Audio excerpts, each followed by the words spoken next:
लेके आए। तात्सुया कहता है आइडिया बुरा नहीं है। ये सब देख के सुजुने कहते हैं कि तुम लोग सिबलिंग से ज्यादा कपल्स लगते हो। तात्सुया कहता है कि अगर मैं ऑनेस्टली बताऊं तो अगर हमारा खून का रिश्ता ना होता तो हम लोग सच में कपल्स होते हैं। ये सुन के मियुकी काफी ज्यादा शर्माने लग जाती है और सभी लोग उसे देख रहे होते हैं। तात्सुया कहता है ऑफ कोर्स मैं मजाक कर रहा हूँ। ये सब सुन के प्रेसिडेंट मायामी कहते हैं कि चलो मजाक बहुत हो गया, अब काम की बात करते हैं। और वो कहती है कि हमें काउंसिल ऑफिसर चाहिए, तो क्या तुम बनना चाहोगे मियुकी? मियुकी कहती है कि इस सम्मान के लिए शुक्रिया, लेकिन मेरी जगह मेरे बड़े भाई इस चीज के लिए ज्यादा काबिल रहेंगे। ये सुन के तात्सुया कहता है कि ये तुम क्या कह रही हो? तात्सुया के मना करने के बावजूद मियुकी काउंसिल लीडर से कहती है कि वो काफी ज्यादा काबिल है और मेरे भैया इस चीज के लिए सबसे ज्यादा अच्छे रहेंगे। ये बात सुन के सुजुने कहते हैं कि अगर हम लोग चाहें तो भी हम लोग कोर्स 2 के स्टूडेंट को स्टूडेंट काउंसिल नहीं बना सकते, ये स्कूल के रूल्स के खिलाफ है। ये सुन के मायूमी कहती है तो फिर तय रहा, मियुकी अब से तुम स्टूडेंट काउंसिल के मेंबर हो। और मियुकी भी इसे एक्सेप्ट कर लेती है। फिर मारी कहती है कि वैसे एक चीज है जो कि हम कर सकते हैं, मैं डिसिप्लिन कम्युनिटी के लिए भी एक मेंबर ढूंढ रही हूँ और भले ये स्कूल के रूल्स के खिलाफ हो लेकिन डिसिप्लिन कम्युनिटी के अंदर कोर्स 1 या कोर्स 2 ऐसी कोई भी रिक्वायरमेंट नहीं है।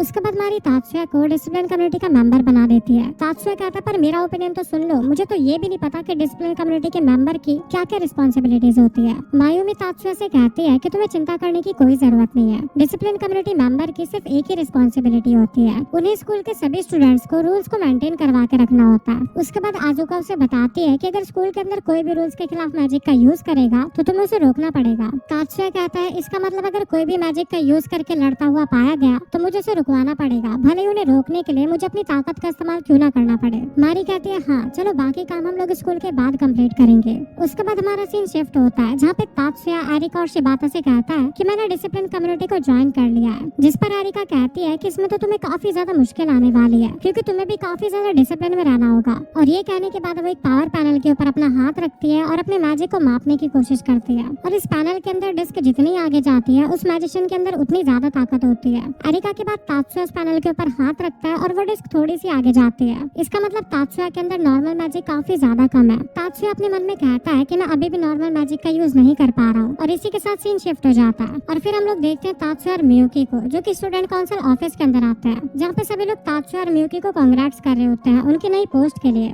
तभी वहाँ पे खांजो नाम का लड़का आता है जो कि तात्सुया को देख के कहता है कि ये यहाँ पे क्या कर रहा है, ये तो एक वीड है। जिस पर डिसिप्लिन काउंसिल के लीडर कहती है कि तात्सुया से डिसिप्लिन काउंसिल का मेंबर है, जिस पर वो कहता है कि क्या आपको नहीं पता मैडम ये एक वीड है और वीड का पावर लेवल हमारे पावर लेवल से काफी कम होता है। जिस पर मारी कहती है कि ऐसा नहीं है, तात्सुया अलग है। तभी मियुकी भी बोल पड़ती है कि तुम्हें क्या पता कि मेरे भाई का क्या लेवल है, जिस पर वो लड़का कहता है कि तुम सिर्फ अपने भाई को प्रमोट करवाने के लिए झूठ बोल रही हो। तभी तात्सुया कहता है कि तुमने मेरी बहन को झूठा कैसे कह दिया, अगर तुम्हें ऐसा लगता है कि मेरी बहन झूठ बोल रही है तो मैं तुम्हें चैलेंज करता हूँ फाइट के लिए। और तात्सुया की ये बात सुन के काउंसिल के सारे मेंबर हैरान हो जाते हैं कि तात्सुया एक वीड होने के बावजूद एक ब्लूम को हराने की बात कर रहा है। और ये सुन के वो ब्लूम लड़का भी कहता है ओ वीड मैं तुझे मसल के रख दूंगा। उसके बाद हमें अगला सीन दिखाया जाता है जहाँ पे डिसिप्लिन काउंसिल के लीडर उन्हें रूल्स बता रही होती है कि इस लड़ाई के दौरान कोई भी अपने वेपन्स का यूज नहीं करेगा और जो भी पहले नीचे गिरेगा वो हार जाएगा। और इसी बीच वो ब्लूम लड़का अपने मन में सोच रहा होता है कि मैं एक वीड से तो नहीं हारने वाला, और वो कहता है कि मैं सबसे पहले उसके ऊपर फायर करूंगा, जैसे वो डॉज करेगा मैं उसके ऊपर अपने मैजिक का यूज करूंगा जिससे वो नीचे गिर जाएगा और फिर तो जीत मेरे कदमों में होगी। और जैसे मैच स्टार्ट होता है तात्सुया लाइट की स्पीड से उस ब्लूम लड़के के ऊपर हमला करता है और इससे पहले कि वो लड़का कुछ कर पाता वो नॉकआउट हो जाता है और नीचे गिर जाता है। और ये चैप्टर यहीं पे एंड हो जाता है। चैप्टर 4 की स्टार्टिंग में हम लोग देखते हैं कि सारे लोग तात्सुया की पावर्स को देख के काफी ज्यादा हैरान थे और वो सोच में पड़ जाते हैं कि एक वीड ने एक ब्लूम को कैसे हरा दिया। और तभी वो तात्सुया से पूछते हैं कि आखिरकार ये कौन सा मैजिक स्पेल था या फिर ये कौन सी पावर थी जिससे तुमने ब्लूम को हरा दिया। तो तात्सुया कहता है कि कोई सुपर पावर या फिर कोई मैजिक नहीं था, ये मेरी रॉ स्ट्रेंथ थी। यानी तात्सुया नॉर्मली ही इतना तेज और इतना पावरफुल है।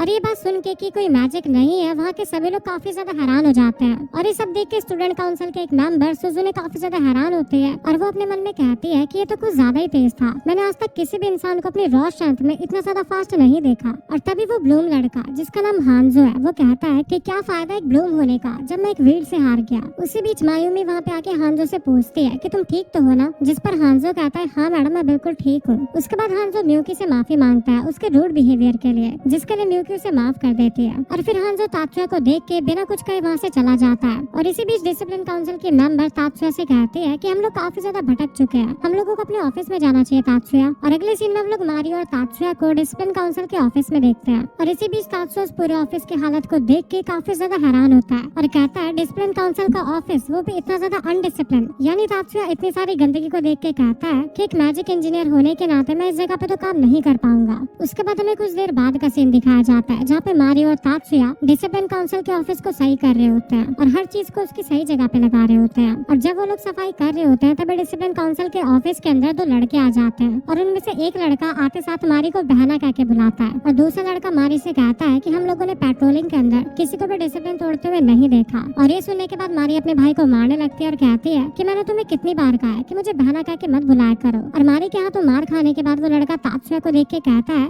मिस चेयरमैन ये कौन है। मारी उसे बताती है कि ये डिसिप्लिन काउंसिल का न्यू मेंबर है। और ये बात सुनने के बाद मारी का भाई तात्सुया को देखने लगता है और उसे ये पता लगता है कि तात्सुया एक ब्लूम नहीं है और वो अपनी बहन से कहता है कि क्या ये डिसिप्लिन कम्युनिटी का मेंबर बनने के लायक है। ये बात सुन के मारी कहती है कि तात्सुया ने हांजो को सिर्फ एक ही झटके में हरा दिया। और ये बात सुनने के बाद कि एक वीड ने एक ब्लूम को एक झटके में हरा दिया, उन दोनों को मारी की इस बात पे विश्वास नहीं हो रहा होता। और अगले सीन में हम लोग देखते हैं कि वो दोनों ब्लूम होने के बावजूद तात्सुया के पास आते हैं और उससे हाथ मिला के कहते हैं हमें तुमसे मिलकर काफी अच्छा लगा तात्सुया। और इसी के साथ हमारा सीन शिफ्ट होता है और हमें रात का सीन दिखाया जाता है जहाँ पे हम लोग तात्सुया को लैपटॉप पे अपना काम करते हुए देखते हैं। तभी पीछे से मियुकी आके उसे हक करती है और वो कहती है भैया मुझे काफी ज्यादा एम्बेरस फील होता है, क्या आप मुझे एक लड़की होने की नजर से देखना पसंद नहीं करते? वैसे आपको किस तरह की लड़कियां पसंद है, मिस मायूमी जैसी या फिर आप मिस मारी को ज्यादा पसंद करते हैं? मैंने आपकी बातें सुनी थी, आप उनसे कुछ ज्यादा ही क्लोज होकर बातें कर रहे थे। वैसे तो वो दोनों ही काफी ज्यादा सुंदर है। तात्सुया कहता है तुम्हें जरूर कोई गलत फहमी हुई है। मियुकी कहती है नहीं मैं जानती हूँ और आपने उन दोनों लड़कियों को गलत नजरों से देखा, इसी वजह से मैं आपको सजा दूंगी। और वो अपना फोन निकाल के एक स्पेल कास्ट करती है जिससे तात्सुया नीचे गिर जाता है और सो जाता है। और फिर जैसे तात्सुया की आंखें खुलती है वो अपने सामने मियुकी को देखता है और मियुकी तात्सुया से कहती है कि कैसा लगा मेरा मजाक भैया। और इसी के साथ सीन शिफ्ट हो जाता है और हम लोग देखते हैं तात्सुया को जो कि डिसिप्लिन कमेटी की मीटिंग में बैठा होता है और वहाँ पे मारी सभी लोगों को बताती है कि मेरे पास दो नए मेंबर्स हैं। और मारी तात्सुया और उस लड़के को खड़ा करके कहती है कि तात्सुया फ्रॉम वीड और शुन मोरोसाकी फ्रॉम ब्लूम ये हमारे डिसिप्लिन कमेटी के नए मेंबर्स हैं। और एक वीड को मेंबर बनता हुआ देख वहाँ के कुछ मेंबर्स मारी से कहते हैं कि क्या ये हमारे कुछ काम आएगा, जिस पर मारी कहती है हाँ तात्सुया इस काम के लिए वर्थ इट है, मैंने खुद तात्सुया की स्किल्स देखी है। और ये कहने के बाद मारी और बाकी लोग सैल्यूट करके इस मीटिंग को खत्म कर देते हैं। और जब वो लोग जा रहे होते हैं तो मारी तात्सुया को उसके नए गैजेट्स के बारे में बताती है और कहती है कि तुम आज से इन डिवाइसेस का यूज करोगे, ये तुम्हारी पावर्स को एनहांस करेंगे। जिस पर तात्सुया कहता है कि क्या वो एक साथ दो सीएडी डिवाइस को यूज कर सकता है। ये सुन के मारी थोड़ी हिचकिचाती है और उसे हाँ कर देती है। और अगले सीन में हम लोग देखते हैं कि मोरोसाकी तात्सुया से कहता है कि तुम एक वीड हो, क्या तुम एक साथ दो सीएडी डिवाइसेस का यूज कर पाओगे। और ये कह के मोरोसाकी वहाँ से चला जाता है। उसके बाद हमें कुछ देर बाद का सीन दिखाया जाता है जहाँ पे स्कूल के अंदर एक फेस्टिवल लगा होता है और उस फेस्टिवल के अंदर तात्सुया भी अपने डिसिप्लिन कमेटी की ड्यूटी कर रहा था। और तभी तात्सुया देखता है कि कुछ लोग मिलकर एरिका को परेशान कर रहे हैं और वो उसे अपने क्लब में आने के लिए जबरदस्ती कर रहे थे। ये देख के तात्सुया एरिका की मदद करने के लिए आगे बढ़ता है और अपने सीएडी डिवाइस का इस्तेमाल करके एरिका को बचा के वहाँ से निकल लेता है। और इसी दौरान एरिका के शर्ट के दो बटन खुल जाते हैं और तात्सुया शर्मा के अपना मुंह फेर लेता है। और ये देख के एरिका पूछती है हे तुमने कुछ देखा तो नहीं ना। तात्सुया कहता है थोड़ा सा देख लिया। अगले सीन में हम लोग देखते हैं कि तात्सुया और एरिका एक कैंडो मैच देखने आए होते हैं और इसी बीच तात्सुया देखता है कि मैच के दौरान एक लड़का सीएडी डिवाइस का यूज करके जीतने की कोशिश कर रहा होता है। और ये देखने के बाद तात्सुया एक डिसिप्लिन कमेटी का मेंबर होने के नाते उस लड़के को रोकने के लिए उसके सामने आ जाता है और वो लड़का तात्सुया के ऊपर हमला करता है, लेकिन तात्सुया बड़ी आसानी से उसे डॉज कर लेता है और उसे पकड़ लेता है। फिर तात्सुया डिसिप्लिन कमेटी में कॉल करके कहता है कि मैंने एक लड़के को फाइट के दौरान क्रिमिनल एक्टिविटी करते हुए पकड़ा है। और इसी के साथ ही चैप्टर यहीं पे एंड हो जाता है। चैप्टर 5 की स्टार्टिंग में हम लोग देखते हैं तात्सुया और स्टूडेंट काउंसिल के मेंबर्स को,